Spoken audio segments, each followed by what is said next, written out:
Codicia el impío la red del malvado, que fue lo que tratamos hace 15 días. Y decíamos que la característica aquí del impío es que al codiciar la red del malvado, anhela las trampas y los métodos que son propios de en este caso del malvado, de aquel. El malvado, por tanto, señalábamos, busca caminos o suele buscar caminos distintos, pero también caminos ventajosos. Y decíamos con ello que la red del malvado, que es una red mal usada, sin trabajo, por ejemplo, asiduo, sin trabajo dedicado y en ocasiones dirigido a lo ajeno, en muchos casos, todo esto que tiene que ver con la expresión la red del malvado es naturalmente algo que tiene que ver con la violencia de la ley, en este caso el no cumplimiento de la ley o quebrantamiento de la ley. Y eso, de eso estuvimos hablando hace 15 días, lo menciono para, como suelo hacerlo en cada sermón, conectar un poco con el sermón anterior, siempre el sermón actual. Bueno, es el título de nuestro sermón, Contradicción y Liberación. Es así el título, Contradicción y Liberación. Es el sermón número 20 del capítulo 12 del libro de Proverbios, nuestra base bíblica, Proverbios 12:13. Bueno, dice aquí la escritura, el impío es enredado y en ello hay algo que observamos, se ha tendido una red y precisamente por eso la imagen del programa que teníamos, que recordarán, tiene una red detrás porque pues tiene el sentido de mostrar cuando menos una imagen de lo que va a abordar este sermón. Entonces por eso hay una red allí. Bueno, la red que el impío anhela, porque decimos que el impío anhela la red del malvado, ahora en este caso la red que el impío anhela se va a volver en su contra. Según este siguiente versículo, esa red que en el anterior versículo se había hablado, el impío anhela la red del malvado. Ahora en nos vamos a dar cuenta de algo. La red que el impío anhelaba, ahora se vuelve en su contra. Y esa red, naturalmente, conlleva contradicción, y es lo que vamos a analizar en este sermón. Bueno, hay un punto aquí, hay un origen donde la contradicción surge, y es que surge precisamente porque se ha quebrantado la ley, se ha violentado la ley. Entonces por esa razón surge la contradicción, y naturalmente esto se puede entender porque si miramos al inicio de las Escrituras, o desde el inicio, debido a que Dios nos ha llamado para servirle, al redimirnos, nos llama a un cambio de vida, pero nos llama a un cambio de vida desde la raíz, desde lo más profundo de nosotros, de modo que al llamarnos a un cambio de vida, naturalmente exige de nosotros un modo total, es un modo distinto, es un modo totalmente distinto de vida en el que todo es renovado.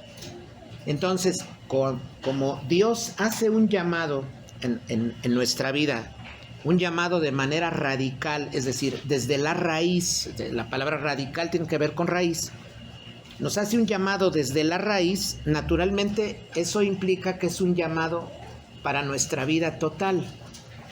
Al hacer Dios un llamado desde la raíz en nuestra vida, y es un llamado total, entonces lo que hace al dar ley, en este caso a Israel, cuando le da la ley naturalmente debe cubrir todo de la vida. O sea, debe cubrir todo todo sentido de la vida, debe cubrir toda faceta de la vida, debe cubrir todo aspecto de la vida. Entonces, decimos, con la ley Dios cubre todo lo que hay. Entonces, esto lo digo porque el impío anhela la red del malvado, pero dice la Escritura que la red le hará, en esa red él se hallará tendido, él mismo se enredará, ¿sí? Él mismo caerá en la contradicción, y explicamos por qué este lenguaje. Pues el impío, al anhelar la red del malvado, anhela las trampas, los métodos del malvado. Entonces se hace de un modo distinto de vida, un modo en el que se violenta la ley constantemente o que se quebranta la ley. Y entonces eso lo lleva a la contradicción. ¿Por qué a la contradicción? Porque la ley es algo que está dado para toda la vida. Es decir, la ley es un sistema cerrado en el que todo está incluido. Ahorita vamos a ver este asunto muy interesante, desde luego muy importante. Entonces decía, Dios nos llama a una vida renovada, nos llama desde la raíz, y por tanto todo va a cambiar. Nos llama a una nueva forma de vida. Así llamó a su pueblo, a una nueva forma de vida. Y por tanto, para que se pueda dar una forma nueva, total de vida, naturalmente Dios debe dar la ley, y la ley cubre todos los aspectos de la vida. Entonces, en tanto se violente la ley, se caerá en la contradicción. Pero explicaremos este proceso. Por ejemplo, todo en la ley está totalmente relacionado. Por ejemplo, si una cosa se violenta, el resto se ve afectado. ¿Sí? Por eso, por ejemplo, cuando el apóstol Pablo escribe a los Gálatas, dice el que en un punto de la ley falla, dice, adquiere maldición, dice Gálatas 3:10. Si alguien no guarda todas las cosas escritas en el libro de la ley, dice Pablo, está bajo maldición. ¿Esto cómo debe entenderse? ¿Sí? En un acercamiento sencillo lo entendemos. A ver, no cumplo la ley y estoy bajo maldición. ¿Sí? Pero ahora, en detalle, ¿sí? Si miramos con mayor detalle, ¿qué es lo que nos quiere decir la Escritura? Específicamente ahí. Pues Pablo está diciendo, miren, es que la ley es un sistema en el que todo está incluido. Si un punto de aquí, en un punto aquí, no se cumple la ley, por ejemplo, de esto, en este punto la ley no se cumple, entonces va a haber un encuentro, un problema con este otro punto. Todo en la ley es un sistema, digámoslo así, cerrado. La ley conforma, por usar esta expresión, un sistema cerrado. ¿Por qué? Miren, ¿por qué va a conformar? Ahorita explicaré este asunto. ¿Por qué conforma un sistema cerrado? De entrada, recordamos que cuando nuestros primeros padres cayeron en pecado en el huerto, Adán y Eva, ellos tuvieron la oportunidad de que Dios mostrara su gracia con ellos, no extinguiéndolos ni llevándolos ya al castigo eterno, sino que Dios muestra su gracia. Por eso hemos dicho que el capítulo 3 de Génesis, así como se le suele titular la desobediencia del hombre, podría bien tener un título mucho más abarcador, que sea la muestra de la gracia al hombre caído. Eso es mayor porque Dios tiene misericordia. Decía desde el principio, por la caída, Dios promete gracia a Adán y a Eva, pero esa gracia, no debemos olvidar, la promete en el marco, o digamos, en el contexto de un libertador prometido. Entonces hay que recordar que la gracia se da en Cristo. Por eso para nosotros es creación, vino la caída del hombre, la redención es la redención de la creación. Dios muestra misericordia, muestra gracia para nuestros primeros padres, pero en función, o aunado eso, a la promesa del libertador. En Génesis 3:15 se habla de alguien que vendrá, de un libertador que vendrá precisamente para liberar a los hombres de ese yugo, que vino por causa de la desobediencia de nuestros primeros padres. Entonces, desde el principio, la gracia ante la caída vino en el marco de la promesa de un libertador. Dios dice, pues tengo gracia contigo, pero ¿por qué? Te aviso que vendrá un libertador. Precisamente por eso es la gracia, por eso hasta en la bendición apostólica hablamos de la gracia de nuestro Señor Jesucristo. Toda gracia viene en Él, por medio de Él. Entonces, en ese sentido es que cuando vemos que la revelación se desarrolla, después miramos a Cristo como gobernador, como Señor, pero por sobre todas las cosas. Él es Señor sobre todo, o Cristo gobierna como Señor sobre todo, porque dice la Escritura que el Padre lo colocó en lo más elevado, para que toda rodilla, todo lo que está en los cielos, lo que está en la tierra, todo en absoluto se postre ante Él. Entonces, si Dios muestra gracia con nuestros primeros padres, lo hace en el Hijo, en la promesa del Hijo. Entonces quiere decir, toda gracia, todo don divino se da por medio del Hijo. Entonces, cuando Dios nos llama a una renovación, nos llama a Él y nos llama de modo radical, nos llama en la raíz de nuestra vida misma, en nuestro corazón. Entonces, para que haya una transformación total, para que haya un cambio de vida total, entonces Dios da la ley. ¿Sí? Él ya nos llama y dice, te voy a dar una ley que incluye todos los sentidos de la vida, porque yo quiero que tú seas una criatura nueva. Entonces, para que tú seas una criatura nueva, yo te voy a dar un sistema en el que observarás distintas leyes, ¿sí? Muchos preceptos, pero todo eso hará de ti alguien distinto de los que no observan esos preceptos. Ajá. Y bueno, esto decíamos aunado al hecho de que al darse la promesa de gracia en el libertador, en este caso en Cristo, por eso vemos que hacia el Nuevo Testamento Cristo aparece como el gobernador sobre todo, como quien es Señor por sobre todas las cosas y nada escapa de su dominio. Y entonces, de esta manera vemos, si la gracia, más tarde la ley a Israel, la gracia a nuestros primeros padres en el huerto, la misma gracia a Israel cuando lo llama a salir del yugo egipcio, cuando Dios le da a Israel su gracia, con ello le da la ley, todo eso se le da en Cristo. Y entonces, como todo está debajo de Cristo, la promesa inicial se da en Cristo, entonces entendemos, todo está ordenado, pero a su vez todo está relacionado. ¿Ven? Venimos, por decir, como de una unidad dada en Cristo. Ajá. Entonces, a partir de allí todo se relaciona. Por eso la ley tiene un sistema cerrado. Miren, ¿qué pasa? Yo voy, trabajo, hago un hoyo en el piso, no lo cierro. Viene el animal, se cae. Después de que se cae, me buscan. Oye, es que dejaste un agujero sin cerrar en el piso. Entonces se te va a cobrar el animal porque allí cayó y se vio afectado. Se te va a cobrar. Está cerrado eso. No es, bueno, yo dejé el hoyo abierto. O sea, ¿y alguien lo tapará? No. Si no lo tapo yo, va a caer el animal. Y eso me va a implicar una multa dolorosa. Voy a terminar dando una vaca, ¿sí? Cuando pude haber tapado ahí y haberme evitado pagar con una vaca. Pero no tapé, lo dejé.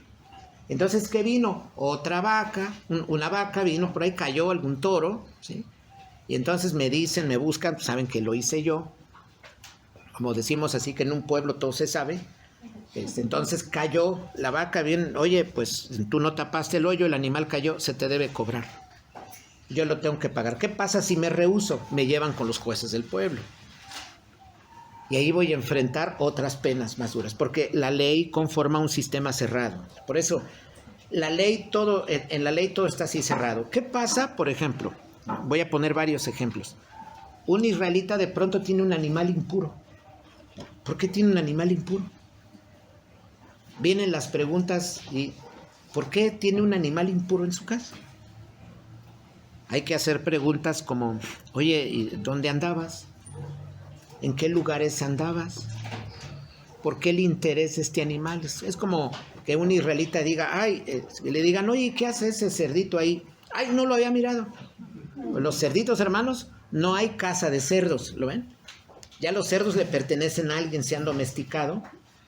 y le pertenecen a alguien. Por eso no hay casa de cerditos, no hay casa de toritos, no hay casa de vaquitas, no hay casa de eso.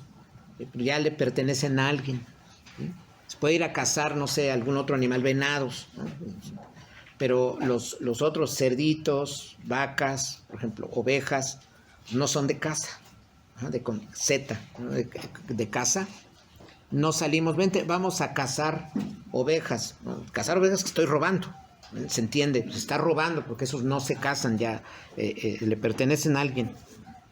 Entonces, tener un animal impuro implica haber andado en lugares prohibidos o bien en negocios prohibidos, posiblemente también en tratos con gente prohibida. En este caso, por ejemplo, con el cananeo o bien con otro israelita que se porta mal, que previamente él tuvo nexos no adecuados. Entonces, no puede de pronto aparecer un animal impuro ahí en mi casa como, pues, es que así llegó. Algo debe haber ahí. Por ejemplo, voy al tabernáculo, naturalmente, pues, a ver, me hice de este animal impuro, esto es lo que voy a dar en el tabernáculo. La ley es un sistema cerrado, dice, no, aquí solo se reciben los animales dispuestos, no el que quieras. No, pero que traigo este es muy original, por ejemplo, ¿no? Que algún israelita hubiera dicho, traigo este es muy original, es diferente, mira, es un oso hormiguero.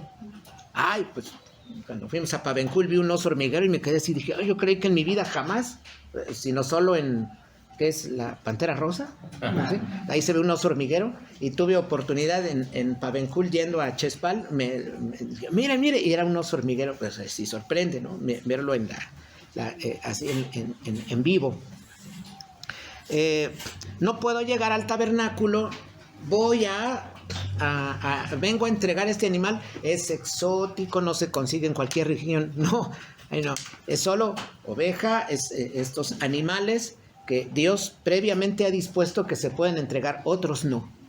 Entonces eso conforma un sistema cerrado. Por ejemplo, por otro lado, no le pago al jornalero, yo soy el amo, tengo al jornalero contratado, no le pago, y podría pensar uno, ¿y ahí qué le pasa al amo? No lo puede el jornalero ir a acusar con los jueces. Pero allí dice Dios, mira, si tú no le pagas y es injusto lo que estás haciendo, no porque no tienes, sino si tienes pero no le pagas, te tardas, lo que haya de ser, no le pagas, ¿qué va a suceder? Él clama a mí y yo te lo tomo por pecado. Y si tú no cuidas de la viuda, si tú no cuidas del huérfano, ellos clamarán a mí y yo voy a salir a ti con juicio y te trataré tan duramente que tu mujer quedará viuda y tus hijos huérfanos. Hermanos, es un cierre tremendo de la ley. No hay salidas, pues. Ahora, por ejemplo, un hijo que desobedece, hace lo que quiere, no se puede mantener por mucho tiempo. La misma familia lo debe denunciar o los vecinos. Oye, es que este muchacho, ¿no? Hay que irlo a denunciar. Y nosotros sabemos lo que le pasaba al muchacho desobediente, ¿sí? Que era contestón, borracho, ¿no? Estaba en el celular todo el día sin ayudar, ¿no? Entonces, ¿qué sucede? Lo llevan allá y debe morir. Es denunciado y debe pasar por un juicio de muerte. Entonces, vemos la ley, todo tiene cerrado. Haces mal acá, te resulta esto. Haces bien, viene bien lo otro. Solo vemos un caso particular en toda la ley, no hay hoy dándole una lectura a toda la ley. Solo vemos un caso que de pronto parece que no cierra, pero sí cierra. Parece que no cierra. ¿Cuál es?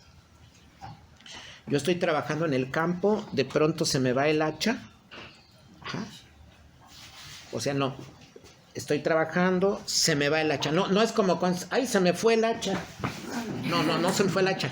Estoy trabajando, se me va el metal. Y a don Neftalí le cae aquí, le raja, y muere. Entonces, ¿qué pasa? De pronto parece, ¿y aquí cómo se va a resolver? Pues si no fue adrede, este pobre hombre estaba trabajando. Pero, ¿quién da fe de que no fue adrede? ¿Quién da fe de eso? ¿Cómo hacemos ahí, no? Se podría pensar, ¿y cómo un caso de este se va a tratar si esta persona en realidad, bueno, él dice que no lo hizo adrede, que no tenía nada con don Neftalí, porque no había pleito entre don Aser y don Neftalí, no había pleito. Pero pues don Aser dice que de la tribu de Aser, ¿no? Dice que no fue adrede, que no había pleito. ¿Cómo se resuelve eso? Parece como ¿cómo se va a resolver? Pues Dios sabiamente dice, para este caso particularmente se establecerán ciudades de refugio. Y las mismas circunstancias venidas, pues, hablarán mucho de algo. No, porque yo no lo hice adrede. Bueno, vete a una ciudad de refugio. Pero luego resulta que voy a una ciudad caminando al refugio y sucede que un león sale y me despedaza. Entonces como que dicen, oye, pues como que entonces yo creo que sí lo mató.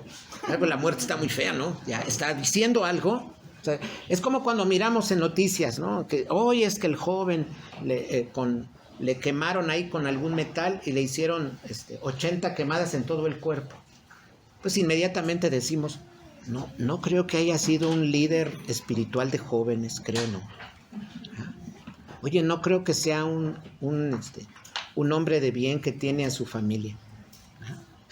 No decimos, oye, seguro era un hombre muy noble que dio su riqueza a los que no tenían por medio de una fundación. Pues no los matan así. Si la mamá sale ahí en las noticias y dice, mi hijo era bueno, no le hacía daño a nadie, pues nosotros decimos que la señora debe estar mal. Como que está dando las palabras, así como decimos en tono irónico, como el versículo del consentido. El versículo del consentido es el Salmo 127. ¿Alguien nos lo puede leer? El último versículo del Salmo 120 debe ser el versículo 7. Salmo 127. Si alguien atrás lo puede leer. Una mosquita por aquí. Salmo 127. Yo soy pacífico, mas ellos, así que hablo, me hacen guerra. Gracias. Miren, ahí en el salmista sí está diciendo verdad, ¿no? Pero a veces gente usa eso. Mi hijo bien que se porta, pero me lo han corrido de 14 escuelas. Mi hijo es bien pacífico, pero todos le hacen guerra. Esa es ya la interpretación del consentido, ¿verdad? Aquí es el salmista, en verdad, que está hablando. Soy pacífico, me hacen guerra. Claro, ahí sí es. Pero mal tomado se puede hacer así. Oiga, señora, es que su hijo, no, que mi hijo no le hace daño a nadie. Y es que lo mataron y me lo balearon y le hallaron 70 balas en el cuerpo. ¿No? Luego de las 70 balas me lo ahogaron. Luego ya que lo ahogaron, lo quemaron. ¿Sí? Luego hicieron un rito satánico para hacerle más daño. Trataron luego de revivirlo para volverlo a quemar. Entonces, pero mi hijo no le hacía daño a nadie. Uno dice, ay caray, pues qué gente no es tan mala, porque de la nada, viendo una persona tan buena, ¿cómo pudieron matarlo así? Mira, pero qué crueldad. No, decimos, algo hay un problema por el cual él se ganó esa muerte. Por algo se ganó ese tipo de muerte. Entonces, ¿qué sucede? Ahí la ley decía, de pronto parece un caso que no cierra, pero sí está cerrado totalmente. Está diciendo Dios, no saben, no hay testimonio, no hay testigos de si este hombre en verdad se le zafó el metal del hacha o de veras adrede le dio al otro. No se puede saber. Si él mismo zafó el metal y se lo aventó al otro, no se puede saber. No había esto de huellas digitales, ¿no? Ahora pues ya no está el metal solito le dieron a alguien, buscan las huellas, ¿no? Y ya ven, mira, hasta salen los peritos, mira, lo tomó así, lo zafó de aquí, porque van viendo el movimiento de las huellas, ¿no? Sí, mira, lo hizo así y seguro, sí, claro, se dedican bien a la investigación, se puede sacar todo eso, pero en aquellos días no había cómo sacarlo. Entonces, oye, pues, don Isaacar dice que no fue adrede. Pues, ¿cómo hacemos? Como dicen ahora, que se pele para el norte, pero ahí era diferente. Ciudad de refugio. Y entonces se verá el caso. Si él es inocente, Dios cuidará de él. Si no, pues, ya también las mismas circunstancias en alguna forma o en otra nos mostrarán algo del caso. Es algo muy abierto, ¿sí? Es algo muy abierto. Pero todos sabemos que la manera en que alguien muere dice algo de la persona. Dice algo de la persona. La misma escritura da muestras, da unos avisos con ello. Cuando dice que Enoc de repente desapareció, fue con Dios. Nos está diciendo algo. El caso del profeta Elías también nos está diciendo algo la escritura. Bueno, pero pues de esto hacía mención por razón de lo que parece que en la ley no cierra, pero también está diciendo Dios, déjenlo que salga, no se puede comprobar lo que él dice, solo es el testimonio de él, pero solo su testimonio, no hay un contratestimonio. Solo lo que él está, la familia llega, no, es que él lo mató, no, dice, yo no lo hice. Entonces, no hay manera de comprobar, no hay testigos. Entonces, que se vaya a una ciudad de refugio y allá pues ya habrá un desenlace de las cosas que bien mostrará en el futuro lo que haya antes sucedido. Pero es la ley que tiene ese único caso, pero aún allí vemos una gran sabiduría divina para resolver el asunto. Es mejor déjalo que se vaya. Y entonces se verá, ¿no? Entonces por eso decía, y de pronto llegó a la ciudad de refugio y que allá resulta que se le fue el hacha con otros 3, entonces ya dicen, oye, pues como que esto ya no era así tan buena persona como decía él, ¿no? Es diferente. Entonces así, todo lo dicho en Israel, todo lo que alguien en Israel hablaba, se podía sostener en tanto no tuviera contradicción con la ley. Todo lo que se decía estaba enmarcado en la misma ley. Entonces, por ejemplo, alguien habla algo contradictorio, contradice la misma ley y naturalmente entra en contradicción. Una contradicción surge cuando 2 elementos dentro de un sistema se oponen. Ajá. Mira, tú dices esto, pero aquí se ha ordenado esto. ¿Cómo está aquí? Ajá. Mira, se te da esta orden, tú no lo haces, pues ¿cómo es? Es que no me fijé y terminé comiendo sangre, pero oye, ¿cómo? ¿No mataste bien al animal? ¿Qué pasó? No, pues que si no me fijé, no, la ley tiene una manera que dice que se mata y no debes ingerir sangre. Y lo que tú estás hablando es contradictorio.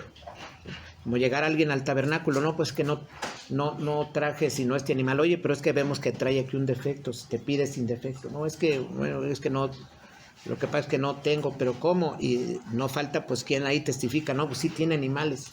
Entra en contradicción, se está contradiciendo dentro de todas las ordenanzas que son para su vida y para todo el pueblo de Israel. Entonces, así es esto con lo que hablábamos del impío, ¿no? Que ama la red del malvado. Le preguntan, oye, ¿y cómo te hiciste de esta vaca tan barata? No, es que pues me la dieron barata. Ay, es que abusaste, la agarraste en precio bajo, ofreciste un bajo precio porque el otro tenía una necesidad, estás abusando. Hay contradicción. No puedes sostener su argumento con coherencia. ¿Por qué? Porque hay contradicción, puesto que ha violentado la ley. No ha amado a su hermano como a él mismo. Dice, pues viéndolo con necesidad, ahorita le ofrezco tanto por la vaca. Y me la da. Entonces ahí resultan las contradicciones. Saldrá a la luz el abuso en algún momento. Por ejemplo, le preguntan la razón, ¿por qué no traes el animal indicado? Lo van a delatar sus mentiras. Y si por ahí hay testigos, lo van a delatar. No es que no tengo, es que no me alcanzó, etcétera. No me fijé y venía bien la ovejita, pero en el camino se me lastimó. Pero ¿cómo puede ser esto, no? Entonces vienen mentiras, va a ser delatado. Decía, porque en un pueblo de todo la gente se entera, ¿no? Entonces se le pregunta, ¿de dónde sacó el animal impuro? Entonces vienen preguntas, ¿y dónde andabas? ¿Qué hiciste ayer? Y pues luego a veces esas cosas, hermanos, ya cuando alguien, oye, ¿qué hacías ayer? Y empieza como a garraspear. Dicen, oye, anduvo en algún lugar donde él no quiere hablar. ¿Sí? ¿Qué hacías? ¿Por qué fuiste a ese lugar? ¿Por qué andas ahí? Estos animales impuros se les suele ver en tal zona. ¿Qué hacías allá? como pasa con los niños. ¿Por qué estabas acá? No, es que yo nada más fui al mercado, ¿no? Te desviaste. ¿Por qué? Dicen que te vieron en las maquinitas. Si nada más ibas aquí al mercado, ¿por qué te vieron en las maquinitas de aquí de Coronas? Ay, no, es que nada más fui caminando al mercado. Pero tardaste, ¿no? Como que rodeaste, pasaste, te echaste un juego, volviste, tardaste. Entonces el niño se pone nervioso y se delata, ¿no? Entonces alguien nos podemos imaginar así: oye, ¿por qué no traes el animal requerido por la ley? ¿Por qué razón? No, es que esto, es que aquello, es que lo otro, ¿no? Ese es el asunto por el cual la Escritura está diciendo: el hombre impío así, él mismo se enreda y cae en contradicción. Por eso el título así de nuestro sermón, ¿no? Se enreda, queda enredado y entra en la contradicción. Pero ahora vemos el lado contrario. Ahora vamos, por ejemplo, con el justo. ¿Sí? Como hemos dicho del impío, no atiende a todo el sistema de la ley, cae en contradicciones. Se contradice. Ejemplos como estos que pusimos dejan ver eso. Ahora, en el caso del justo sucede algo distinto. Dice la Escritura que el justo saldrá librado de la tempestad. Pensamos, a ver, se está contrastando al impío en sus argumentos contradictorios, como si el impío fuera cuestionado o fuera interpelado, ¿sí? Como cuando se le demanda a alguien explicación. Eso es interpelar a alguien, es demandarle explicaciones, pedirle explicaciones. Pensamos, bueno, el justo, ¿qué explicaciones tiene que dar de sus actos? De pronto en una vista simple decimos, no, un justo nunca se ve envuelto en nada raro. Pues aquí el texto es muy claro: mas el justo saldrá de la tribulación. ¿A qué se refiere? Esas palabras son muy amplias. El justo saldrá de la tribulación. Son muy amplias, ¿sí? Se pueden entender en un marco de muchos casos diferentes, pero lo debemos entender en relación con lo de arriba. Dice: el impío es enredado en la prevaricación de sus labios, que ha violentado la ley. En cambio, el justo sale de ahí. El justo habla, pero sale de la tribulación. ¿Cómo entró ahí? ¿Cómo entró ahí? ¿Cómo un justo interpelado? Uno podría pensar, pero si alguien actúa rectamente, ¿cuándo lo van a interpelar? ¿Cuándo le van a pedir explicaciones? En una mirada sencilla decimos, no, es que eso no es de un justo. Pues aquí dice que sí. Aquí dice que sí. Lo tenemos que explicar cómo es eso, ¿no? Un justo en enredos. Ajá. Incluso digo aquí, él es cuestionado y sus argumentos tendrán coherencia. Cuestionado, ¿pero por qué cuestionado? Si él hace bien, él actúa con justicia, él actúa observando la ley, ¿cómo es que será cuestionado? ¿Qué hay con ello? ¿Sí? Por eso digo yo así, un justo en enredos y mirándose él saliendo libre, ajá, decimos, sí, suele haber casos en los que hay que dar explicaciones. ¿Dónde? Qué interesante. De pronto parece así, no es un justo, pues no, nunca enfrenta nada. ¿Cuándo? Miren, hermanos, pensemos, voy a poner ahora otros ejemplos contrarios a los del impío. Como él miente y sus mentiras lo delatan, no tiene coherencia el argumento, ha violentado la ley, entonces entra en contradicción el impío. Ahora en el caso del justo, miren, pensemos en alguien a quien le encargan una cosa. Y por ejemplo, me encargan unas joyas. Alguien va de viaje, me encarga unas joyas. Esos son casos que están en la Escritura. Éxodo 22, 7 y 8 tiene ese caso. Me encargan unas joyas.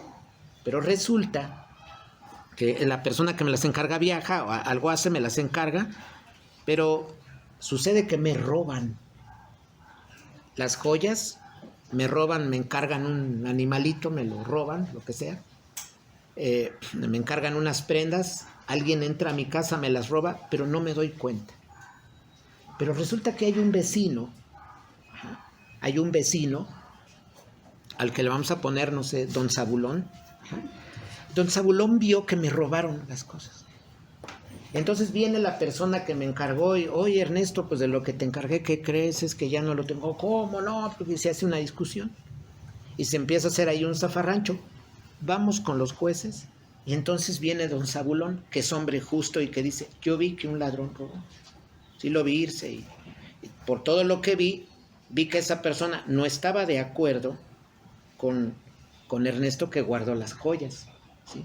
El aire de un robo, hermanos, se ve, o sea, la forma de un robo se ve, ¿no? Entonces don Zabulón vio como, sí, lo robaron. No vi quién era, pero ya luego cuando se fue, no es fulano de tal, sí, le robaron. Entonces resulta que ya voy al juicio, testigos, y llega don Zabulón, que es hombre justo. Yo vi robar a la persona. Entonces imagínense a los jueces, ¿cuándo lo viste? ¿En qué momento? Lo empiezan a cuestionar como si fuera un mentiroso, ¿no? Pero él está diciendo la verdad. Pero lo empiezan a cuestionar y a ver, ¿en qué momento? Ya nos podemos imaginar, llega otro. Y la persona que dices que venía de azul, no venía de azul, era una túnica café. Le quieren meter argumento posiblemente para ver si está mintiendo o no.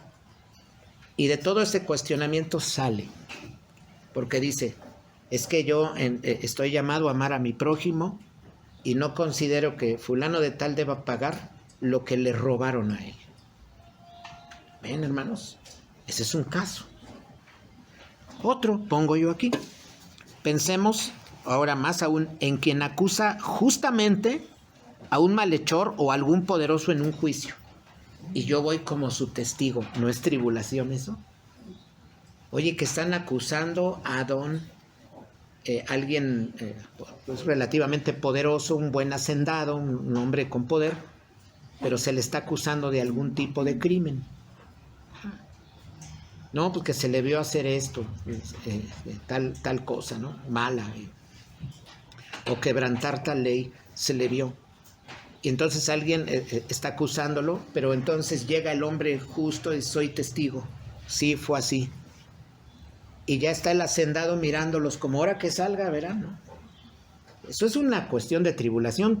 La gente que tiene que actuar como testiga en el gobierno, hermanos, va tribulada, Va tribulada. Por eso a la gente, como sale en televisión, no ponen un vidrio ahí, no se ven, se ve a los que están dentro, pero los que están dentro no ven a los que están fuera. Oye, ¿cuál de estos es que miraste que está haciendo daño? No, pues que este. Y la gente va con tribulación. No vaya a haber represalias, no vaya a haber alguien de adentro que le diga al de adentro, al encerrado, oye, te acusó fulano, vive en tal lado. Ese es el miedo de la gente, por eso mucha gente no va a testificar, porque tiene temor, dice, algo van a hacer contra mí después. Entonces mucha gente, por esa razón, no suele a veces ir a atestiguar. Entonces, ¿qué sucede? Llega el hombre y dice, no, es que en verdad este malhechor sí hizo mal. Yo soy testigo de que fulano de tal estas acusaciones que está haciendo son totalmente ciertas, a mí me consta. Esta persona es poderosa, él es pobre, lo está acusando de alguna cosa particular, pero a mí me consta, sí hizo mal él. Ese momento, hermanos, hay que decir, es de tribulación. Imagínense si en algo sencillo, mira, hermano, es que tú dijiste algo tal día. No, hermano, pero no, ¿cómo crees? Mira, hermano Juan, ven, mira, ¿verdad que él dijo cómo se siente Juan?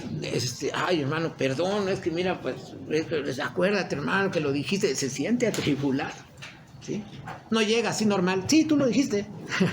No, pues en lo normal uno dice, hermano, que sí lo dijiste, pues no es algo que me da gusto así decirte, estamos exponiendo, pero que sí lo dijiste, hermano.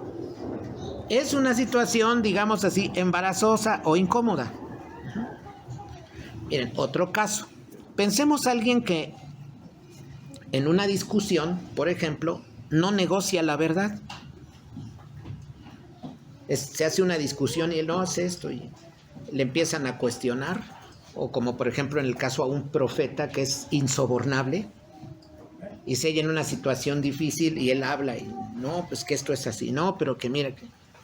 Y es un justo que sale interpelado, pero más tarde sale librado porque sus argumentos tienen coherencia con la ley. Todo está perfectamente acomodado. Entonces, por eso decimos, un justo en enredos, sí. Claro, entendido en su forma específica, correcta, ¿no? Ajá. Ahora esto decía hace rato, ¿no? El robo del encargo, ¿no? Es que yo vi a él, sí lo robó. Ahora ya no solo decir, sí, vi a alguien que le robó, sino ahora llamar, parece que fulano de tal fue el que le robó las joyas al que le habían encargado eso. Y ya entonces va el justo y dice, y yo vi que fue fulano de tal. Qué embarazosa situación. Entran en el digo yo esto, él lo niega, viene el cuestionamiento de los jueces, una situación embarazosa, pero el justo será interpelado y saldrá de la tribulación. ¿Qué cosa tan grandiosa está considerando aquí el proverbista? Por ejemplo, pensemos también en quien debe testificar un abuso, una mentira. Por ejemplo, alguien que va y dice, yo soy testigo de que fulano cegó todo el campo y no dejó rincón para las viudas. Pero el otro hombre es un poderoso, que tiene tierras. Este no es tan poderoso y se ve en una situación difícil. No, es que de veras, es que mira, el Señor y sus empleados dicen que sí dejaron un rincón. No, cegaron todo. Qué difícil situación. Ahí el justo se encuentra en momentos donde dice, pues debo ir a hablar y defender. Hay casos, por ejemplo, más recientes, icónicos, como en la Reforma Protestante, Lutero, que es interpelado por sus argumentos y él tiene que defender. Esos creo que para nosotros son ejemplos más claros, ¿sí? Más sencillos, por decirlo así. Pero estos que pongo acerca de la ley es para ejemplificar cómo un justo se puede hallar en situaciones difíciles. Alguien puede llegar al tabernáculo, traigo tórtolas porque yo no tengo, y está otro que dice, no, sí tiene, él tenía para una oveja. ¿Cómo trae tórtolas? Pero él tiene. Ajá. Y se halla en una situación incómoda, o bien en quien denuncia a otro porque lo halló trabajando en sábado. Es que se le está acusando a fulano porque trabaja en sábado. Sí, yo vengo a atestiguar, fulano trabajó en sábado. Y miren, hermanos, lo que involucra, ¿eh? Si yo voy como testigo y digo, sí, él trabajó en sábado, yo soy testigo. Miren, hermanos, no solo es pensar en el atestiguar, hay que pensar en la esposa. Vamos a decir, yo acuso a don Neftalí de que estaba trabajando en sábado, pero imagínense, de lejos está la esposa de don Neftalí viéndome y trae a los niños. Hermanos, ¿no será eso una situación incómoda? A mí no me gustaría jamás hallarme en una situación así. Lo voy a acusar, salgo el testigo que estaba trabajando en sábado, los jueces lo procesan y ahí lo van a matar a pedradas. La esposa va a ver y el que dio testimonio soy yo. Hermanos, es un caso indeseable para toda persona. Si alguien dijera, no, yo sí hablaría, no sabe lo que dice. Sí, lo está viendo muy ligeramente, no sabe lo que dice. Sería un caso muy difícil. No, sí que, pero sí hizo mal, el hombre trabajó y la familia paga las consecuencias. Pues claro que sí. Pero ¿quién dice, pues no le hace, pues que los niños queden huérfanos, el trabajo el sábado? Pues si alguien dice eso, pues quién sabe qué está pensando, ¿verdad? Entendemos que es un caso de suma dificultad, porque eso va a implicar que al que yo estoy acusando, él me ve y tú me acusas, voy a morir. Ni modo. Oye, tú me acusas, tengo 4 hijos. Soy testigo de esto. La ley es primero. Te conozco, tus niños son pequeños, sé que te necesitan. Uno de ellos te necesita más, el pequeño de brazos. Pero ¿sabes qué? Se te vio trabajando en sábado. Hermanos, hallarse en un caso así, yo digo así, jamás me gustaría hallarme en un caso así, porque seguro no se va a borrar de mi mente todo lo que me reste de vida. 57, ya unos 23 que me resten. No se me va a olvidar jamás ese caso. O sea, voy a vivir con la cosa de al ver a los niños huérfanos, pues yo lo acusé, ¿no? Pues hiciste bien. Pero, pues, imagínense así, si lo acusé, hice bien. ¿Sí? Los niños están huérfanos. Ay, hermanos. Pues no, son situaciones de mucha dificultad. Y podemos incluso sacar casos. Voy a abrir, por ejemplo, algunos. Éxodo 22, miren, voy a abrir aquí unos casos para, unos versículos, perdón, para ver cómo podemos rápidamente sacar casos. Por eso, para que se vea por qué saco yo estos ejemplos o saco estos casos, para que se pueda ver, digamos, cómo salen. Miren, Éxodo 22, 9, dice aquí: en toda clase de fraude sobre buey, sobre asno, oveja, vestido, cosa perdida, cuando alguno dijere, esto es mío, la causa de ambos vendrá delante de los jueces, y el que los jueces condenaren, pagará el doble a su prójimo. Imagínense, el testigo llega, no, es que están alegando, ¿por qué? Por la túnica esto. La verdad es que la túnica es de él. ¿Pero cómo? ¿Cómo sabes eso? Es que yo a él lo conozco de tiempo y se la he visto antes. A él nunca le he visto la túnica. ¿Sí? A la esposa de él le he visto estas joyas. O este animal en particular que se puede reconocer, yo se lo había visto a él ahí en su, digamos, esta vaquita se la había visto él en su potrero. A él en su potrero no le he visto esa vaca. Entonces imaginamos que cuando alguien llega y testifica o da testimonio de ello, pues se encuentra en una situación de mucha dificultad, una situación embarazosa. Debe decir, ¿por cuál o cuál? A veces, hermanos, surge dificultad cuando nos dicen, a ver, los dos niños hicieron un dibujo, ¿cuál está mejor? Y uno dice, ay, porque son muchos factores. Son muchos factores. Ese tipo de juicios no es tan fácil. Alguien podría decir, sí, pero si un dibujito está mejor que el otro. Sí, pero hay que considerar edad, capacidad, tipo de material que se usó, las condiciones en que cada uno está. Pues son varios factores para hacer un buen juicio. Porque acercarse un niño de 10 y otro de 5, ¿a quién le quedó mejor el dibujo? A él, al de 10. Bueno, ya entendemos que hay que ser más cautos, hay que detenerse a pensar, a ver, no nada más, es que yo veo este bonito, sí, pero eres injusto en tu juicio, no estás pensando más factores, sí. Deberás dar un dictamen, un veredicto, perdón, pero este debe ser pensado, no así, no te adelantes a hablar. Entonces, en ese caso, por ejemplo, aquí en el del versículo 9, nos hallamos con un caso de alguien, por ejemplo, un caso supuesto, en el que tiene que atestiguar si es de él o es de él la prenda, la joya o la oveja. Por ejemplo, versículo 18 dice adelante: a la hechicera no dejarás que viva, que se le acusa que es hechicera, y llego yo de testigo. No, sí, a mí me hizo un trabajo. Ah, no, porque también a mí me matan, yo voy con ella, ¿no? No, sino, sí, la verdad es que sí la vi. Ajá, sí la vi. Ajá. Y no es que ella se llamaba Mara y se cambió el nombre a Madame Sassou. No, pues estoy atestiguando. No, sí, hizo mal. Entonces imagínense, está la hechicera, la van a procesar, la van a matar a pedradas la gente. Y están los niños y la familia de la hechicera. Y está el marido de la hechicera y tal vez un hombre sin una pierna y con su, ¿cómo se llama? Su muleta, sin muletas, ¿verdad? Y anda así. Y están parados él y los muchachos, que viven del negocio de la hechicera, ¿verdad? Pero así como decir, sí, ella es la hechicera, que muera. Y ver a la familia, sí, que muera. Casi como los niños, sí, allá en casa sí, ¿no? No, hermanos, es una situación de mucha dificultad, Nos podemos imaginar los testigos del que trabajó en sábado, los testigos de la que trabaja la hechicería, que trabaja el sortilegio, la adivinación. No eran casos fáciles. Es una tempestad que se vive. Es una congoja que se va a la casa. Mira, él murió, pero ¿y los niños?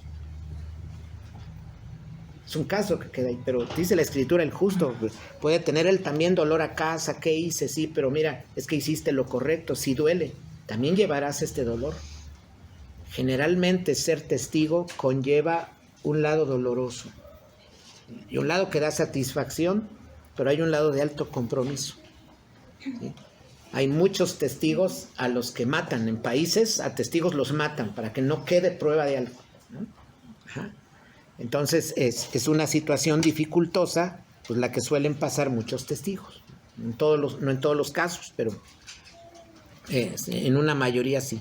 Entonces el versículo 19 dice también, cualquiera que cohabitare con bestia morirá. Imagínense Moisés, cualquiera que cohabite con bestia morirá. ¿Quién sale del pueblo? Yo me metí con mi gallina. Bueno, nadie va a decir eso.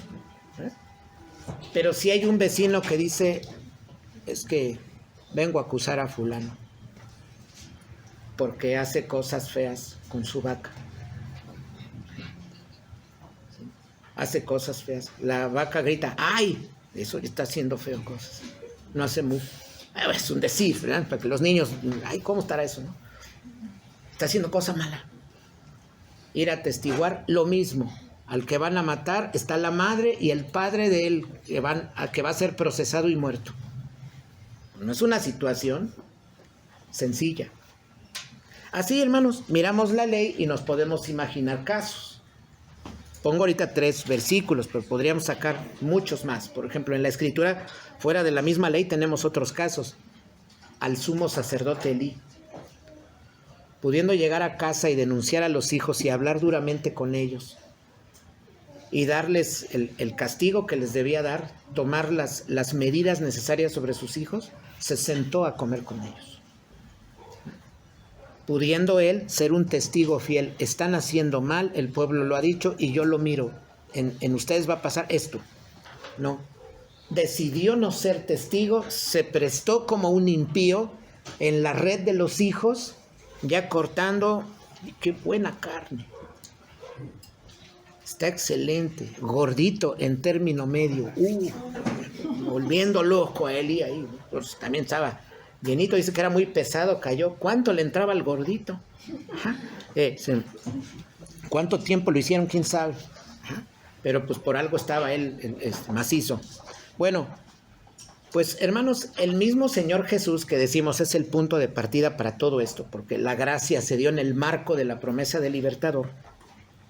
El mismo Jesús en muchas ocasiones se halló en interpelaciones. Los evangelios son la descripción clara, Mateo, Marcos, Lucas, no solo los sinópticos, también Juan, no está entre los sinópticos, pues otro evangelio, dan fe de cómo a Jesús se le cuestionaba, se le hacían preguntas, ¿y esto que dices por qué? A ver, traemos este caso, ¿qué decides aquí? A ver, tú dices esto, pero Moisés en la ley ha dicho esto, ¿qué dices tú? Él fue en muchos casos interpelado, le fue demandada explicación, pero siempre salió ileso, es decir, salió sin daño siempre. ¿Por qué? Porque su causa era justa. Es decir, él hablaba con sabiduría, él hablaba con verdad porque traía el mensaje del Padre y siempre salió ileso. Su causa era siempre justa. Entonces, si el Señor en muchos casos se halló interpelado, nosotros también nos vamos a hallar interpelados, siempre. Habrá momentos en que, porque tenemos que decir verdad, porque tenemos que dar testimonio de algo que vimos, en que tenemos que dar fe, hermano, tú lo dijiste, hermano, mira, esto hiciste.